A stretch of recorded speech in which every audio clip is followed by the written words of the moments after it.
को नमन। Channel 24+ news के खास विशेष एक अच्छा इंसान बनाने वाला, मानवता के गुण देने वाला, हमें हमारे भविष्य की जो है अच्छी तरह से किस तरीके से हम प्लानिंग कर सकें, व्यक्तित्व विकास कर सकें, हमारा जीवन धन्य हो, हमारा जीवन सुखमय हो, आनंदमय हो और जीवन के हर क्षेत्र में हम प्रोग्रेस करें, इस तरह के सूत्र देने वाला, टिप्स देने वाला और ख़ास तौर से हमारी जो नकारात्मक भाव है, नकारात्मक शैली है, उसको हटा करके हमारी पॉजिटिविटी को बढ़ाने वाला पुनरुत्थान कार्यक्रम में आपका हार्दिक स्वागत है, अभिनंदन, सत्कार है। पुनरुत्थान कार्यक्रम प्रतिदिन नए नए विषयों के साथ प्रवेश होते हैं। हर विषय के अंदर सागर सी गहराई होती है और पर्वत की ऊंचाई होती है, क्योंकि हर विषय के अंदर जो प्रयोगात्मक, हर विषय के अंदर हम जो है वो शोधात्मक सामग्री डालते हैं ताकि हर वर्ग के लोगों को वो फायदा देने वाली हो, कुछ शिक्षा देने वाली हो और उससे जीवन की उनकी दशा और दिशा बदले। तो इसीलिए उसी क्रम के अंदर आज जो हम एक नया विषय लेकर के प्रस्तुत हो रहे हैं, बिल्कुल अल्ट्रा मॉडर्न विषय, मॉडर्निटी का, सुपर मॉडर्निटी का विषय हम लेकर के, जो कि आज का एकदम समसामयिक विषय, डिजिटल इंडिया आज हमारा विषय है, वो लेकर के आपके सामने प्रस्तुत हो रहे हैं। भाई और बहनों, दर्शकगण, श्रोतागण, अभी विज्ञान ने इतनी तरक्की कर ली है कि इंफॉर्मेशन टेक्नोलॉजी इतनी फास्ट हो चुकी है, इतनी सरल हो चुकी है कि हम कुछ ही सेकंड के अंदर सब चीज़ों को प्राप्त कर सकते हैं। तो डिजिटल इंडिया का अर्थ यह है कि सारा जो है वो हमारा सिस्टम है डिजिटल हो गया है, यानी कि वो जो सिस्टम है विज्ञान से जुड़ गया है और पूरा जो है पूरा एक तंत्र बन गया है कि एक ही चीज़ जो है वो कहीं किसी भी जगह पर जो आराम से प्रसारित की जा सकती है। डिजिटल इंडिया कुछ हम अलग अलग हमारे जीवन के जो मुख्य क्षेत्र हैं उन क्षेत्रों के अंदर बात करना चाहेंगे कि किस तरीके से डिजिटल हुआ है। यानी डिजिटल का अर्थ होता है कि वो सारी इंफॉर्मेशन जो है बिना कोई समय गंवाए हुए हमारे मोबाइल के ऊपर, हमारे लैपटॉप के ऊपर और हमारे पीसी के अंदर तुरंत आ जाती है, क्योंकि पूरा हिंदुस्तान जो है आज उस डिजिटल से जुड़ा हुआ, पूरा विश्व जुड़ा हुआ है। और इसका कारण ये है कि सैटेलाइट एक कॉमन है, एक सैटेलाइट ये उपग्रह है, उस उपग्रह के माध्यम से विश्व के 210 जुड़े हुए हैं, 10 देश जुड़े हुए हैं, हर एक का अपना अपना कोड है। उस कोड के आधार पे उस पर्टिकुलर देश के अंदर सारी उनकी जो कुछ भी जो है वो विकास की बात होती है वो करती। इस तरीके से बहुत बड़ी औद्योगिक क्रांति आ रही है। हमारी इंफॉर्मेशन टेक्नोलॉजी आईटी है वो बहुत ज़्यादा जो है आजकल बढ़ गई। तो डिजिटल इंडिया का जो प्रभाव है ख़ास तौर से आज हम देखना चाहेंगे कि हमारे जीवन के किन किन क्षेत्रों में किस किस तरीके का प्रभाव आया है और प्रभाव से हमको क्या लाभ हुए हम देखना चाहेंगे। तो और उसके साथ साथ में क्या क्या हानियाँ हुई है उसके ऊपर भी हम समीक्षा करेंगे। तो डिजिटल इंडिया का सबसे पहले मेडिकल साइंस के अंदर लेते हैं कि पुराने ज़माने के अंदर हमारी जो नेचुरोपैथी थी या प्राकृतिक चिकित्सा थी और या हमारी जो है वो आयुर्वेद था, सिद्धा था और ये लिमिटेड कुछ दवाइयाँ, यूनानी ये लिमिटेड दवाइयाँ वैद्यराज जी दिया करते थे और उससे ही जो है जीवन उसी से हमारा रोग कटता था और उसी से हम कार्य करते थे। लेकिन आजकल डिजिटल इंडिया होने के कारण मेडिकल साइंस ने इतनी तरक्की कर ली कि जीवन की एक एक कोशिका का जो है एमआरआई के माध्यम से और भी उसके एक्सरे के माध्यम से जो है वो उसका पूरा निरीक्षण कर देते। पूरी बॉडी का एक एक चीज़ का भीतर क्या चल रहा है उसका निरीक्षण किया जा सकता है और निरीक्षण के आधार पर ये हमें जानकारी मिल जाती है कि कहाँ कहाँ पर जो है ब्लड का अवरोध है, कहाँ कहाँ पर जो किसी तरह की गांठ बन रही है और जहाँ पर कहाँ पर किस तरह की तकलीफ है वह उसको जो है एमआरआई के माध्यम से या एक्सरे के माध्यम से क्लियर दिखाई जाती है। मनुष्य के पूरे शरीर का एक भीतरी जगत का जो पूरा फोटो है वो लिया जा सकता है। खाली एक अमूर्त हमारी आत्मा है जो कि दिखाई नहीं देती है, वो आज विज्ञान के दायरे में नहीं है, वो मेडिकल साइंस के दायरे में नहीं है। शरीर के एक एक अवयव का, एक एक टिश्यू का, इस एक एक शेल का और एक एक सिस्टम का जो है वो एमआरआई कर लेते हैं, लेकिन आत्मा इनके बस की बात नहीं है। आत्मा तो ईश्वर के हाथ में, अगर आत्मा भी वैज्ञानिक लोगों के हाथ में आ जावे, मेडिकल डॉक्टर्स के हाथ में आ जावे तो वो व्यक्ति अमर हो जाएगा और अमर व्यक्ति जो है कभी भी अत्याचार कर सकता है। तो जो व्यक्ति आजकल डर रहा है अत्याचार से, डरने का कारण यही है कि मौत जो है भगवान ने अपने हाथ में ली। आत्मा का जो नियंत्रण है वो ईश्वर के हाथ के अंदर है कि आत्मा इस शरीर के अंदर रह करके और अपनी प्रेजेंस से सब कुछ कार्य कराती है, लेकिन जब ये शरीर को छोड़ देती है तो ये शरीर मुर्दा हो जाता है, ये बॉडी जलाने के लायक हो जाती है। उस आत्मा का नियंत्रण जो है ना तो डॉक्टर के पास में है, न विज्ञान के हाथ में है, न किसी के हाथ के अंदर है। वो तो स्वयं जो आत्मा जिस शरीर के अंदर है वह स्वयं पावरफुल है और उसी से उस शरीर का वो संचालन करती है और दूसरे शरीर में जाती, दूसरे शरीर का संचालन होती है। तो मेडिकल साइंस जो है हमारी बहुत सरल हो गई है और हर चीज़ का उसके टेस्टिंग से, उसके निरीक्षण से हर चीज़ का निदान निकल गया है। डायग्नोसिस, पहले डायग्नोसिस नहीं हो पाती थी, सिर्फ नाड़ी के माध्यम से देखा जाता था। ब्लड प्रेशर नापने के, हमारे शुगर नापने के यंत्र नहीं थे। नाड़ी के माध्यम से ही जो होशियार वैद्यराजी हुआ करते थे वो जानकारी कर लेते थे कि वात पित्त कफ जो है इस बॉडी के अंदर कैसे चल रहा है, उसके अंदर कितना असामंजस्य है, वो देखा करते थे। उसकी सफाई की वो प्रक्रिया करते, उसके शोधन की बात किया करते। प्राकृतिक चिकित्सा के अंदर भी यही होता था कि हमारे भीतर जो है मल जमा हो जाता है, उस मल को जो है बाहर निकालने की सारी व्यवस्था प्राकृतिक चिकित्सा करती थी। ये यूनानी और सिद्धा और यही सारा जो हमारा आयुर्वेद के अंदर था। लेकिन आजकल जो है उसके निदान करने से और उसके निदान से साथ साथ के अंदर दवाइयों का जो है जो हमारे जो टैबलेट्स के रूप के अंदर है और उसके इंजेक्शन के रूप के अंदर है, कैप्सूल्स के रूप में उन चीज़ों को तैयार किया जाता है और ऑरल देकर के उसको भी किया जा सकता है और ज़्यादा हो तो बाकायदा उसकी सर्जरी करके किया जा सकता है। और सर्जरी के माध्यम में कहा जाए तो डॉक्टर जो है कि भगवान का रूप होता है, वह एक आत्मा को नहीं डाल सकता। बाकी शरीर का ऐसा कोई पार्ट नहीं है जिसको कि जो डॉक्टर ठीक नहीं कर सकता। या आजकल तो रिप्लेसमेंट का भी हो गया, हर हार्ट भी रिप्लेसमेंट होने लग गया, किडनी रिप्लेसमेंट होने लगी, माइंड भी रिप्लेसमेंट होने लग गए। बस एक उसमें जान नहीं डाल सकता डॉक्टर, इतना काम बाकी और वो कर भी नहीं पाएगा, से सारा कार्य करने लग गया। ये क्यों हुआ? ये डिजिटल इंडिया से हुआ। इन सब का जो योगदान हम देखें तो डिजिटल इंडिया के माध्यम से अब हम दूसरे क्षेत्र पे आते हैं। हमारी सैन्य प्रणाली है, हमारी जितनी भी जो है हमारा फोर्सेज है, चाहे वायुसेना, थल सेना और जल सेना, उसका रख रखाव जो है डिजिटल इंडिया से कितना मतलब आराम से हो गया कि हमारा हेलीकॉप्टर, हमारा जो है एयरक्राफ्ट है कहाँ उड़ रहा है और उसको कैसी पोजीशन में है, उस सब चीज़ का और किस जगह पर उड़ रहा है, सारी चीज़ की जानकारी डिजिटल इंडिया से हो जाती है। उसका कंट्रोल किया जा सकता, उसको बचाया जा सकता है और इसी से हमारा जितना भी जल सेना, थल सेना और नभ सेना, उन सब से कार्य हो रहा है और हम सब आराम से अपने अपने देश के अंदर। लेकिन इसका इस डिजिटल इंडिया का एक बड़ा, डिजिटल का एक सबसे बड़ा जो नुकसान ये हुआ कि आज जो है हमारे दुनिया के अंदर इतना जखीरा इकट्ठा कर दिया, उससे इंसान डर रहा है। इंसान ने डिजिटल के मामले में बहुत तरक्की करी, विज्ञान के मामले में बहुत तरक्की करी, लेकिन हर देश को, हर इंसान को जो आज ये एक पीड़ा सता रही है, आज एक दुख सता रहा है, एक भय सता रहा है कि मैं अनसिक्योर्ड हूँ, तो उस अपने आप को सिक्योरिटी करने के लिए उसने जखीरा खड़ा किया अणु बम्बों का। और वह जखीरा इतना बड़ा बढ़ गया है 7 अरब की जनसंख्या को, अगर ईश्वर करे कि थर्ड वर्ल्ड वार न हो, अगर थर्ड वर्ल्ड वार होता है तो 7 अरब की जनसंख्या को भस्म करने में 7 मिनट लगेंगे। जितना समय दूसरे और प्रथम वर्ल्ड वार में लगा उतना समय अब नहीं लगेगा, क्योंकि हर देश के पास के अंदर बड़े बड़े एडवांस जो है एटम बम्स का और बड़े बड़े इस जखीरे का, परमाणु बम्बों का जो है इकट्ठा हो गया। तो ईश्वर करे वो उसका विस्फोट ना हो, उसको उपयोग में नहीं लिया जाए, निशस्त्रीकरण करना चाहिए। और एक वर्ल्ड जो है वो हमारी जो गवर्नमेंट बननी चाहिए, वो वर्ल्ड गवर्नमेंट जो है इस निशस्त्रीकरण को बिल्कुल ही समाप्त करे, इसकी कोई आवश्यकता नहीं है। क्योंकि आजकल तो सबको इतना विज्ञान का डेवलपमेंट है, तो हर व्यक्ति को सुख चाहिए, चैन चाहिए। सब संस्कृतियों से ये मालूम पड़ गया है कि हर इंसान जीना चाहता है, हर इंसान सुख चाहता है, हर प्राणी सुख चाहता है। प्रकृति मात्र में 84 लाख जीवा योनि में जितने भी प्राणी हैं, कोई मरना नहीं चाहता, सुख चाहते हैं। जब मरने की बात आती है तब ये सारे जितने भी हमारे शस्त्र है ये काम आते हैं। तो हम किसी को क्यों मारे हैं? उनको अपना जीने का अधिकार, उन्होंने किसी व्यक्ति ने इनको पैदा नहीं किया, उसको जो है सृष्टि ने पैदा किया है, उसको उसका जीवन का हनन करने का व्यक्ति को कोई अधिकार नहीं है। तो इसको हटा देना चाहिए। इसको हटाने से कोई, आजकल जहाँ तक सरहद बढ़ाने की बात है, कोई भी देश अपनी सरहद बढ़ा के क्या करेगा?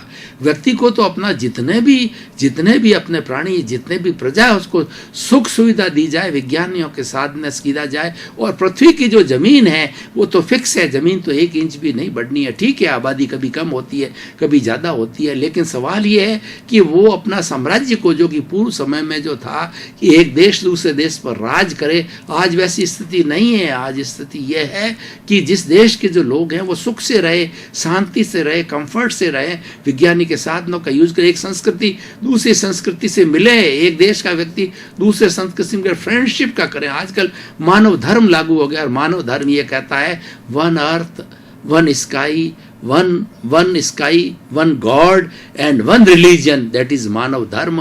मानव धर्म ये कहता है कि सब मानव 7 अरब की जनसंख्या सब समान है, कोई एक दूसरे को दुख न दे, कष्ट न दे, और मानव जो कि सर्वश्रेष्ठ व्यक्ति प्राणी है सृष्टि का, वो किसी भी अन्य प्राणियों को दुख न दे। तो ऐसी भावना फिर से पैदा, वसुधैव कुटुंबकम की जो हमारी पुरानी परंपरा थी, फिर इस ग्लोबलाइजेशन, प्राइवेटाइजेशन और लिबरलाइजेशन के इस युग के अंदर, विज्ञान की चरम सीमा के युग के अंदर पुनः उसकी जो है आज जो है आवश्यकता प्रतीत हो रही है।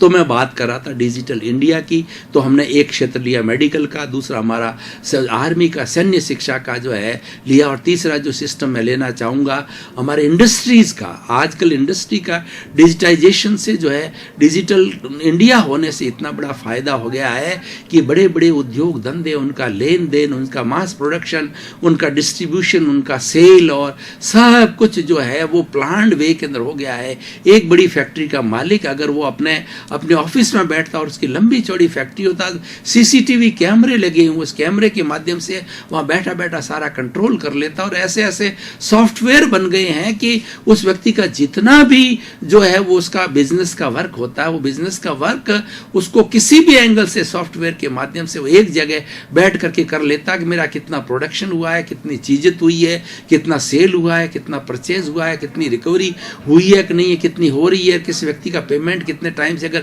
बाकी है तो क्यों है, मतलब सब चीज का कंट्रोल ये है। और कोई भी उस फैक्ट्री के अंदर से कोई भी चीज जो इधर उधर से लॉस तो नहीं हो रही है, जा तो नहीं रही है, और क्या क्या चीज कितनी कितनी क्वांटिटी में आई है और कितनी उसका कंज्यूम हुआ और क्या बैलेंस है, मतलब सब चीज फैक्ट्री की हर चीज का, हमारा हर उद्योग धंधे का। और उसको जो आजकल जो है वो एक्सपोर्ट हाउसेज खुल गए हैं, वो डिजिटल इंडिया के माध्यम से हुआ है। वो किसी भी वर्ल्ड के अंदर कोई भी सामान गया तो उसका जो अकाउंट का जो लेन देन होता, हर देश की जो अपनी अपनी मुद्रा है, उस मुद्रा में आजकल बैंक हैं जो प्राय हर देश की मुद्रा का अपना काम करते, उसमें लेन देन हो जाता है। इस तरीके से जो सारी सुविधाएं किसी हुई है डिजिटल इंडिया के माध्यम से हो रही है।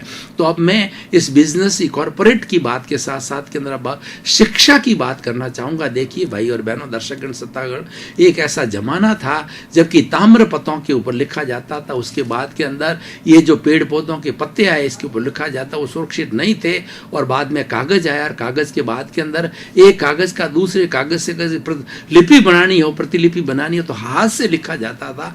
आजकल शिक्षा के क्षेत्र के अंदर कितनी वृद्धि हुई है, हम फोटोकॉपी का यूज कर लेते हैं, हम मोबाइल के अंदर करते हैं और वो सेंड की जाती है। पेपरलेस, आजकल paperless education, paperless university, paperless college, paperless school का जमाना आ गया। सब कुछ जो है हमारे जो है वो लैपटॉप पे होने लग गया, हमारे पीसी के ऊपर होने लग गया है। इतनी सुविधा हो गई है क्योंकि पेपर को यूज करना, इसका अर्थ ये है कि हम पर्यावरण का दोहन कर रहे हैं, तो उसको पेपर ये सारा होता पर्यावरण से आते हैं, पेड़ पौधों से आता है और उनकी छाल से बनता है पेपर, इसलिए उसका भी इको फ्रेंडली होने के लिए कारण जो है इन सबको रोक लिया गया है। इस विज्ञान के साधनों से इको फ्रेंडली होते जा रहे हैं और शिक्षा कितनी उच्च हो गई है। आजकल हम अगर इंटरनेट के मीडिया को देखें, हम गूगल को देखें, तो हमारे पास में कितना ज्ञान का कोश बड़ा हो गया। अगर हम किसी भी चीज को जानना चाहेंगे, कोई भी प्रकार की शिक्षा को हम जानना चाहे, तो ये लौकिक की हो और पारलौकिक की हो, चाहे आध्यात्मिक की हो, चाहे हमारे जो व्यक्तिगत जगत की हो, साइंस की हो, टेक्नोलॉजी की हो,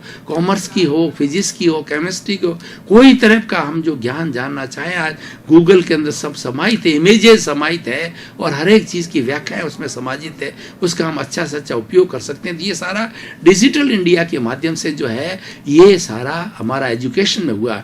अब हम थोड़ा आगे बढ़ेंगे तो हम ये देखना चाहेंगे कि हमारा हमारा जो वो मतलब जो फूडिंग सिस्टम है, जिसको हम कहते हैं कि हमारा क्लॉथ बनने का है, भोजन बनने का है, उसके बारे में कितनी कितनी नई टेक्निक्स आ गई हैं और कितने कितने नए नए प्रोडक्ट्स आ गए हैं, कितने फ्रूट्स आ गए हैं, कितनी कितनी वेजिटेबल्स आ गई है। और इरिगेशन की हम बात करें तो इरिगेशन के अंदर उनको वो हाई एफिशिएंसी से बढ़ाने के लिए ड्रिप इरिगेशन आ गई है, और उसके साथ में जो हम जो सीड्स की बात करते हैं, सुपर क्वालिटी वैरायटी की सीड्स है जो जल्दी तैयार हो सके और वो ज़्यादा प्रोडक्शन दे दे। इस तरीके से आजकल जो सारी जो हमारी इरिगेशन है वो सारी स्प्रिंकलर एजुकेशन आ गई और रिमोट कंट्रोल से चालू होने वाले, यानी एक ही छोटी ज़मीन के अंदर जहाँ पर हमारा किसान 12 महीने के अंदर 1 या 2 फसल लिया करता था और अपनी वो फसल को लेकर के और लिया करता था, तो उससे उसकी एफिशिएंसी नहीं होती थी। आजकल हम जो विज्ञान के साधनों से डिजिटल के माध्यम से उन सबको जो है ले रहे हैं, उससे हमारा इरिगेशन का माध्यम, हमारा रोटी कपड़ा और इशारा और मकान की बात करें, रियल इस्टेट की बात करें तो आजकल कंस्ट्रक्शन कितना सरल हो गया है। पहले मनुष्य जो है 100 मनुष्य मिलकर के जो खड्डा खोदते थे, नींव खोदते थे, वो एक आजकल जो है वो हमारा बुलडोजर है उसी को कर रहा है और उसको खोदने वाला जो है ऐसी मशीनें आ गई और ऐसी लिफ्ट आ गई है, 100 मंजिल तक ऊपर चढ़ाने की व्यवस्था हो गई। पहले व्यक्ति स्वयं जो है अपने कंधे पर जो है वो सामान उठा करके ले जाया करते थे, आजकल सारी क्रेन चढ़ाती है, 50 मंजिल तक क्रेन सारा बिल्डिंग मटेरियल चढ़ाती है। उससे हमारे मॉल्स बने हैं, उससे हमारे बड़े बड़े कॉम्प्लेक्स बने हैं। तो ये कितना हमारे लिए सुविधाजनक हुआ है, किस लिए हुआ है? डिजिटल इंडिया से हुआ और हर चीज़ की जानकारी हमको प्रॉम्प्ट मिलती है और ये कंप्यूटर एजुकेशन से डिजिटल होने से जो है वो सब चीज़ एक के साथ स्टोर होती रहती है, अपडेट होती रहती है। अब बैंकिंग सिस्टम की बात करें तो हमारा कितना सुविधाजनक हो गया है कि एक खाते के अंदर हमारा कितना बैलेंस है, हमने किस व्यक्ति ने क्या डाला, विद इन फ्यू सेकेंड्स जो है हमारे पास SMS के माध्यम से हमको जानकारी मिल जाती है कि हमारे अकाउंट के अंदर इतना बैलेंस है और हमने चेक दिया, उसका भुगतान का होना और लेना कितना फास्ट स्पीड से होता है। पुराना जमाना था कि 21 दिन तक जो हमारा चेक जाता था वो दूसरे जो जगह से भुन करके 21 दिन के बाद में हमारा बैलेंस बनता था। आजकल ऐसी व्यवस्था हो गई है कि हिंदुस्तान का कोई भी जो अकाउंट हो वो 24 आवर्स के अंदर जो है वो चेक का भुगतान हो सके। कितनी सरल हमारी बैंकिंग सिस्टम हो गई है। जिस तरह से डिजिटल इंडिया से कितना बड़ा फाग होता है। डिजिटल इंडिया का टीवी का इम्पैक्ट देखो तो टीवी के ऊपर कितनी सुविधा, नए सीरियल के माध्यम से हमको मिलती है, अच्छी बातें मिलती है। ये बात अलग है कि उसके साथ साथ में अच्छाइयों के साथ में कुछ बुराइयां भी जन्मी हैं, अनैतिकता की चीजें, वो तो जो दुरुपयोग करने वाले हैं। टीवी के अंदर जो सीरियल है वो अच्छे भी दिखाए जा सकते हैं, वीर पुरुषों के दिखाए जा सकते हैं, महान पुरुषों के दिखाए जा सकते हैं, अच्छे सीरियल हमारे जीवन के लिए उपयोग दिखाए जाते हैं। लेकिन जो एक चीपनेस लाने के लिए और खाली पैसा बटोरने के लिए वो जनता को गुमराह करने के लिए अश्लीलता दिखाते हैं या वो मर्डर की बात बताते हैं या कि ATM तोड़ने की बात बताते हैं, इस तरह की जो गलत चीजें हैं जो कि नहीं होनी चाहिए, ये तो दुरुपयोग है। डिजिटल इंडिया का दुरुपयोग भी आजकल बहुत हो गया कि किसी व्यक्ति के अगर खाते में पैसा है और उसका पासवर्ड किसी को ऑनलाइन ट्रांजैक्शन करता रहो, किसी को पासवर्ड बीच ने हैक कर दिया तो उस पासवर्ड से वो करोड़ों रुपया वो सीधा ही उठा लेता है और देखने को जाए तो कि मेरा पैसा कहाँ हो गया, गायब हो गया, किसी जादू के माध्यम से उठा लिया। जो आजकल जो पासवर्ड हैकर्स है ये जादूगर बन गए, बीच के अंदर से चुरा लेते हैं पासवर्ड को और चुरा कर और वो पैसा जो निकाल लेते हैं। ये दुरुपयोग तो चाहे वेबसाइट के माध्यम में हो, चाहे ईमेल के माध्यम से हो, हमारी जितनी भी डिजिटल की सिस्टम उसमें दुरुपयोग चालू हो गया। क्योंकि ये जो मानव एक प्रकृति है कि कुछ मानव तो अच्छाई की तरफ बढ़ना चाहते हैं और कुछ उसके पैरेलल कुछ, हालांकि वो परसेंटेज बहुत कम होती है, वो लोग बुराई की ओर ज़्यादा जाना पसंद करते हैं। ये मानव प्रकृति है क्योंकि मानव का दिमाग है, मानव की अपनी दिमाग की जो है ग्रोथ है, दिमाग की जो सेंसिटिविटी है, दिमाग का जो उपयोग है। लेकिन सवाल ये बुद्धि को दुरुपयोग करता है या सदुपयोग करता है तो बहुत बड़ा विकास कर सकता है, स्वयं का विकास कर सकता है, परिवार का विकास करता है, समाज का विकास करता है, देश का विकास करता है, विश्व का विकास करता है। और उसकी जगह वो अपने बुद्धि का अगर दुरुपयोग करता है वो आतंकवादी बन सकता है, अपराधी बन सकता है। आतंकवाद देखिए आजकल कितना बड़ा एक पैदा हुआ है, ये भी डिजिटल से हुआ है क्योंकि उन्होंने सारी जो इन चीज़ों को कहाँ से सीखा। ये जो ट्रेनिंग लेते हैं उनके पास में इतनी चीज़ें जो है वेल अपडेट होती है कि वो उससे जानकारी करते हैं। वो एक पैरेलल गवर्नमेंट चलाते हैं, उसके मालूम से उनको मालूम पड़ जाता है कहाँ पर मॉब है, कितने समय पर इकट्ठा होगी, क्या होगी। और वो जो ग्रेनेड वगैरह इस तरीके के जितने जो बम हैं और ये हैं दहशत फैलाने के लिए करते हैं, उनके पीछे उनका क्या मोटिव है वही जाने। उनका मोटिव ये किसी को परेशान करना, यही मोटिव है किसी को। लेकिन प्रश्न ये है कि ये परेशान करने की बात ज़्यादा दिन चलती नहीं, कोई परेशानी चाहता नहीं है। इंसान इंसान की मानव की प्रकृति, वो सुख चाहता है, दुख नहीं चाहता है, लेकिन ये बैड एलिमेंट्स ऐसा करते हैं तो वो उसके साथ के अंदर अब क्या किया जा सकता है। इसके साथ में इसका दुरुपयोग भी है, लोक साधनों का सदुपयोग करना चाहिए। ये दुरुपयोग की है मनुष्य के दिमाग की उपज, इसके बारे में कुछ कहा नहीं जा सकता है।